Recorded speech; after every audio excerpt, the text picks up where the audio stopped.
النبي. مساء الفل عليكم. صلي على خالد مشاهدينا النور. الكرام. معنا الحاج سعيد العوامي هنا اعتاد كل مناسبة دينية ان هو يوزع سندوتشات مجانا للمواطنين هنا.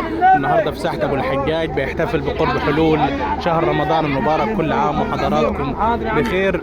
الحاج سعيد نموذج للواحد اللي بيحب يعمل كل حاجة لله، بيتلكك عشان يعمل خير. يا حاج سعيد كل سنه وانت طيب. حاج سعيد انت طيب يا حاج، الله يخليك يا مدير. كل سنه طبعا، كل فتره انت بتعمل الموضوع ده لله. الحمد لله، اللهم لك الحمد والشكر. ربنا يدينا الصحه والساتر كده ونعمل كل سنه ان شاء الله.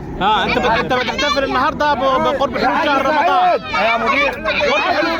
قرب حلول شهر رمضان. ان شاء الله باذن الله، ان شاء الله يجعله شهر مبارك على الامه الاسلاميه كلها ان شاء الله. ما شاء الله باذنك يا رب، يا رب يجعله شهر كريم على الامه كلها.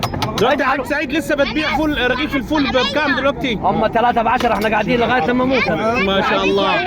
في حين ان رغيف الطعميه ب 10 جنيه في المطاعم حاليا شغال ب 3 ب10. ما كلناش طعميتك الحلوه يا حاج سعيد، عايزين رغيفين. صلي على الحبيب. خذ يا عمي، صلي على جمال. هات يا عمي، هات الثاني فين؟ واحد صلي على جمال النبي. ما شاء الله. صلاة طيبين. صلي على الحبيب. صلي على الحبيب.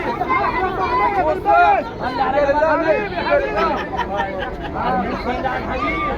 ادينا ولدي 3 كاس مخلل ثاني. ايه رايك هنا في اكل الحاج سعيد؟ لا انا ما بتصورش. الحبيب.